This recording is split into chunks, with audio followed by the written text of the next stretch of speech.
Om Namo Bhagavate Vasudevaya. Om Namo Bhagavate Vasudevaya.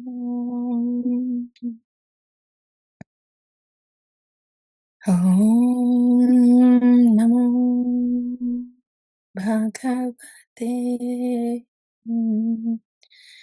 Vasudevaya.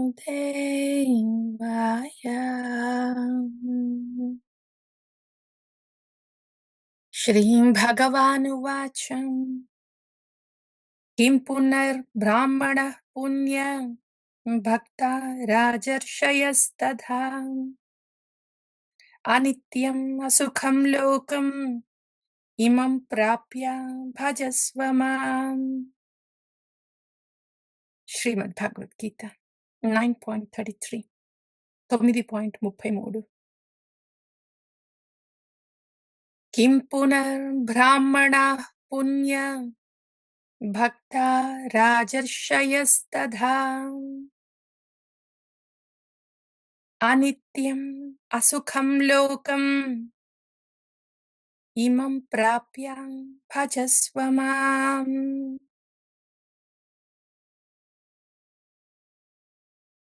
Kim punar brāhmaṇāḥ puṇyā bhaktā rājarṣayas tathā anityam asukhaṁ lokam imaṁ prāpya bhajasva maṁ. This is Śrī Bhagavān uvāca. My goodness, Bhagavan, how much he's Bhagavan, how he's explaining about bhakti, how to do. First, he explained about the definition of bhakti, how to do his bhakti, and whoever worships Bhagavan, they go to him. So the destination of bhakti and the glories of bhakti. Apichet sudurachar, bhajate imaṁ ananyam. So the glories of bhakti and how much Bhagavan loves a bhaktā. He said, I'm sitting in everybody's heart. I have no raga or dvesha. I have no attachment or hatred on anyone. But for bhaktā, I have some inclination for bhaktā. Bhagavan says that I do have some inclination for bhaktā. And my bhaktā, even when he accidentally falls down, even if he commits an abominable thing accidentally, he should still be called sadhu. He should still be called sadhu.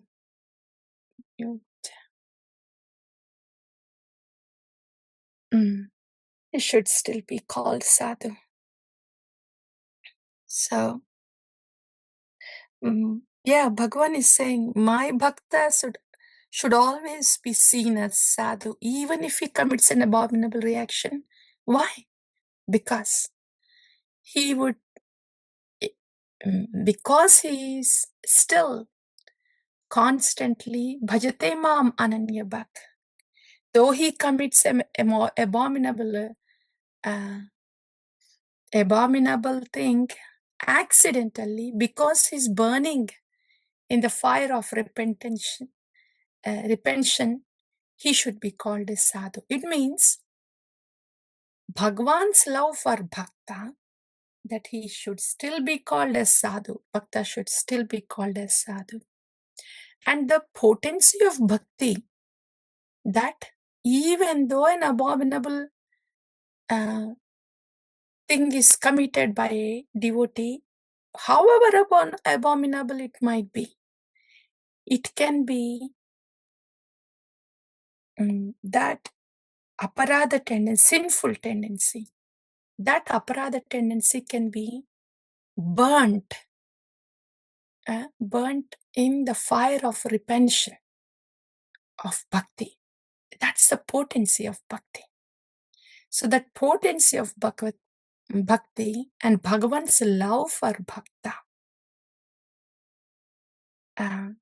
that is very well explained by Bhagavan in this confidential, the most confidential knowledge, chapter 9.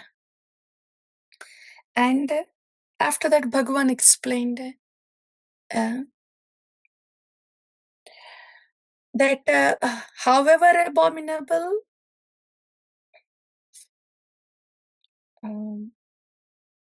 a mistake that might be committed by bhaktā, and however the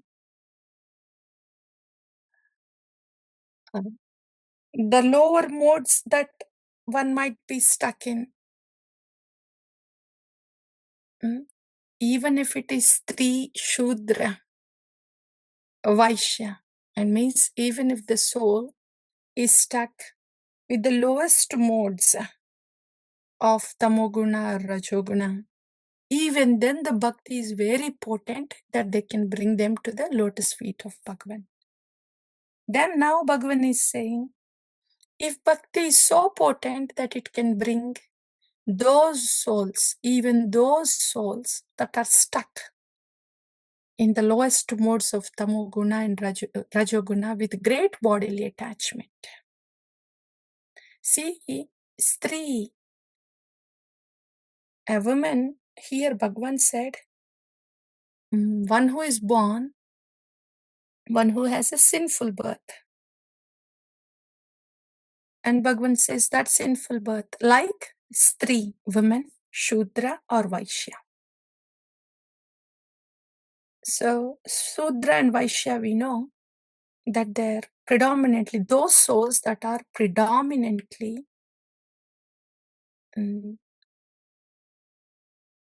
in mode of ignorance or passion. Predominantly mode of ignorance, those souls that have predominantly mode of ignorance are Sudras, and those souls which have predominance of tamoguna and rajoguna, ignorance and passion, they are Vaishyas. How about Strī, women? Women, it is from the body of the woman one more body comes, because mother gives birth to a child. So when there is a body in the woman's body for 9 months as part of her body, and then that body comes out as child, it is natural for a mother to have attachment to a child because the body has come from this body. So that's why the mother has attachment to the bodies that has come from the body, not just in the human beings, in any species. It's just the placement of mother's body is like that because the other bodies are coming from that body. Naturally, there will be attachment to the bodies that have come from this body. That is why a woman is attached bodily, has strong family attachments because of the bodies that has come from her. So that's why the tendency of attachment to the other bodies is also high in a mother's body, whatever species it might be. So this bodily attachment, this falls in the category of, in the lower categories, whatever species it might be. So it's just that the placement of this body, a female body, is like that, whatever species it is like this. So that's how it is understood. So Bhagavan's bhakti is so potent that it can unplug this soul that is greatly attached to the other bodies. it can unplug even this soul and place this soul with a female body, which has great bodily attachment, at the lotus feet of Lord Krishna. That's the potency of bhakti. And now Bhagavan is saying, if this is the potency of bhakti, that the souls that are stuck in the lowest modes, Vaishya, Shudra, and women, if they can be rescued and placed at the lotus feet of Bhagavan, what to speak of those souls that have a little more predominance of goodness, like the bhaktā, rājarṣayas, bhaktas. Bhaktas are who have some devotional inclination for Bhagavan.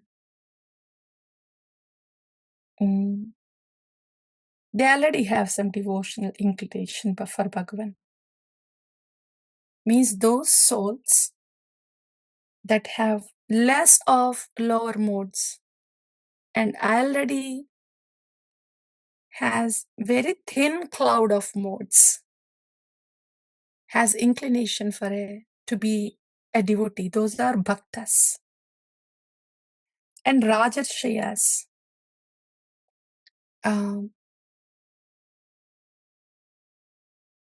the kshatriyas, they have more of goodness and passion. Brahmanas, they have more of goodness. So the chances of, what to speak of the chances of these souls who has more of mode of goodness, like this Brahmanas who can quickly become devotees, and these kings who have more mode of goodness when compared to the Shudras and Vaishyas. What would be their chances? Their chances will be even more higher than their chances of being placed at the lotus feet of Bhagavan. If they take up bhakti, why will not they be placed at the lotus feet of Bhagavan? If a Shudra, if a Vaishya, if a Strī, a soul with a female body, can quickly be placed at the lotus feet of Bhagavan because of the potency of bhakti, why wouldn't be these devotees, these Brahmanas and Kshatriyas, like Arjuna, you yourself? So why wouldn't a Brahmana or a Kshatriya will quickly be placed at the lotus feet of Krishna? So they will be established in bhakti even more quickly than the other people. Like that, Bhagavan is saying. He's explaining the potency of bhakti, that any soul and every soul, no matter how stuck they are in the lower modes, the potency of bhakti is so big that they can be placed at the lotus feet of Bhagavan very quickly. That's the potency of bhakti. So Bhagavan is saying, see, this is the potency of my bhakti. That's why, Arjuna, imaṁ prāpya bhajasva maṁ, anityam asukhaṁ lokam, imaṁ prāpya bhajasva maṁ. When the potency of bhakti is so big that it can place any soul at the lotus feet of Bhagavan, why be in this anityam asukhaṁ lokam? This lokam is anityam, asukhaṁ. This is temporary, miserable. Why be in this place, in this material world? Why get stuck on this material platform in the modes? Imaṁ prāpya bhajasva maṁ. So, you do bhajasva, you do bhajan of me and attain me, says Bhagavan. How encouraging Bhagavan is to the bhakta. Explaining the potency of bhakti, everybody can do it. Even if those souls that are in the lowest modes are able to do the bhakti and can attain me. What to speak of the souls that have a little more mode of goodness? They will certainly attain me. What's the point of being in this world of modes, getting on this stuck of platform of modes? Just do my bhakti and attain me. This Bhagavan is saying himself. Such assurance, Bhagavan is giving. He's saying it himself. He's giving the assurance. He's saying, I am there for you and you will be the sadhu. You continue bhakti for me. You attain me. Why sit here in this anityam asukhaṁ lokam? So this is Bhagavan's love for bhaktā. What is it that is not encouraging in bhakti? What is it that is there in Bhagavan's uvāca that is not encouraging to a bhaktā, that is not loving to a bhaktā, that is not hopeful to a bhaktā? Everything that Bhagavan said here in this most confidential knowledge is so personal to bhaktā. Bhagavan is speaking to bhaktā personally. See, this is bhakti. This is very important. If you do bhajan of me, you will come to me. This is the way you do my bhakti. And even if you fall down, then no problem. You continue my bhajan. And then you will certainly come to me. How encouraging Bhagavan is to bhaktā in a very personal way to each one of us. This is the most confidential knowledge in Bhagavad Gita. And Bhagavan is personally explaining and encouraging each devotee. Don't get stuck here in anityam, asukhaṁ, lokam. You do my bhakti, you come to me. That's Śrī Bhagavān uvāca. So, ఈ 9వ అధ్యాయము most confidential knowledge, పరమ గుహ్యమైంది. ఎందుకంత పరమ గుహ్యమైంది? Because భగవంతుడు భక్తుడికి personal గా చెప్తున్నాడు అనమాట. నా భక్తి ఎంత గొప్పదో చూడు.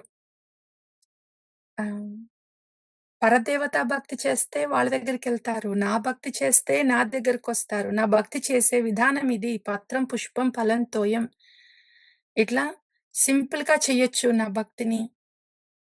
నేను ఆ మాత్రం హృదయంలో ఉన్న భక్తితోనే నేను ప్రసన్నం అవుతాను. పెద్ద పెద్దగా పెట్టాల్సిందేం లేదు.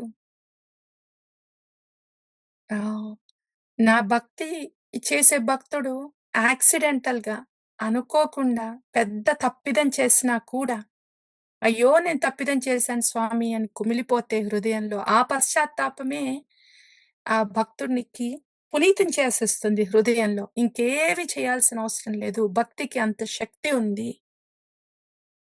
సో అట్లా తప్పిదం చేసినా కూడా నా భక్తుడు సాధువు కిందే లెక్క. ఎందుకంటే ఆ పశ్చాత్తాపం అనే అగ్నిలో హృదయం అంతా నిర్మలం అయిపోతుంది కాబట్టి. సో అండ్ ఒక జీవి ఎంతటి తమోగుణంలో రజోగుణంలో ఇరుక్కొనున్నా కూడా నా భక్తిని చేపడితే తప్పకుండా ఆ జీవి నా పాదాల దగ్గరకు వస్తుంది. సో భక్తి మహాత్మ్యం అటువంటిది. అందుకని అసుఖమైన అనిత్యమైన ఈ లోకంలో చిక్కుపోతావెందుకు? ఈ రజోగుణం, తమో గుణం అని గుణ సముద్రంలో, ఈ గుణాల లోకంలో ఎందుకు చిక్కోవడం? నా భక్తిని చేపట్టు. నన్ను పొందు. అసుఖం, అనిత్యం, లోకం. భగవంతుడు చెప్తున్నాడు. అసుఖం, అనిత్యం, లోకం. ఈ తమో గుణం, రజోగుణం అనే గుణ సముద్రము, ఈ గుణాలు అసుఖమైనవి, అనిత్యమైనవి. ఇమాం ప్రాప్య భజస్వమాం. అందుకనే ఆ గుణాల్ని పక్క పెట్టి నా భక్తిని పట్టుకొని నన్ను చేరుకో అని భగవంతుడు ఎంతో ప్రీతితో, ఎంతో కరుణతో భక్తుడికి చేసే ఉపదేశం అన్నమాట ఇది. ఈ రాజవిద్య, రాజగుహ్యం 9వ అధ్యాయం. ఇదంతా శ్రీ భగవాన్ ఉవాచ. భగవంతుడు భగవాన్ ఉవాచతో శ్రీమద్ భగవద్గీత బోధిస్తున్నాడు. కానీ ఇదంతా మనకి విపులంగా చెప్పి, ఓహ్! భగవంతుడి దయ నా పట్ల అంత ఉందా? కరుణ నా పట్ల అంత ఉందా? భక్తికి ఇంత మహత్యం ఉందా? అని మనకనిపిచ్చేలాగా, అవగతమయ్యేలాగా మనకి చెప్పేది భక్త భాగవత. ఆ శ్రీల ప్రభుపాద ఉవాచ ఉంది కదా భగవద్గీతలో. తద్వారా మనకిదంతా తెలుస్తుంది. సో, భగవాన్ ఉవాచ ఉంది భగవద్గీతలో. కానీ ఆ భగవాన్ ఉవాచ్‌ని విపులంగా విశదీకరించి మనకి చెప్పి హృదయానికి హత్తుకునేలాగా భక్తి మార్గంలో ముందుకు నడిపించేది భక్త భాగవత ఉవాచ శ్రీల ప్రభుపాద మన గురుజన ఉన్నారు. వాళ్ళు చెప్తే తెలిసిందే ఇదంతా మనం ఇప్పుడు అనుకుంటున్నాం. అందుకనే భగవంతుడున్నాడు. కానీ భగవంతుడిని మనకిచ్చేది భక్త భాగవత శ్రీల ప్రభుపాద. హ్మ్. మన గురుదేవాస్ అన్నమాట. అందుకనే ఈ గురువందన, ఈ గురువాష్టకం. బికాజ్ ఈ భక్త భాగవత, శ్రీల ప్రభుపాద గురువులు మనకి భగవంతుడినిస్తున్నారు కాబట్టి. గురువంటే అది. అది గురువు యొక్క స్థానం. భగవంతుని మనకిచ్చే స్థానం.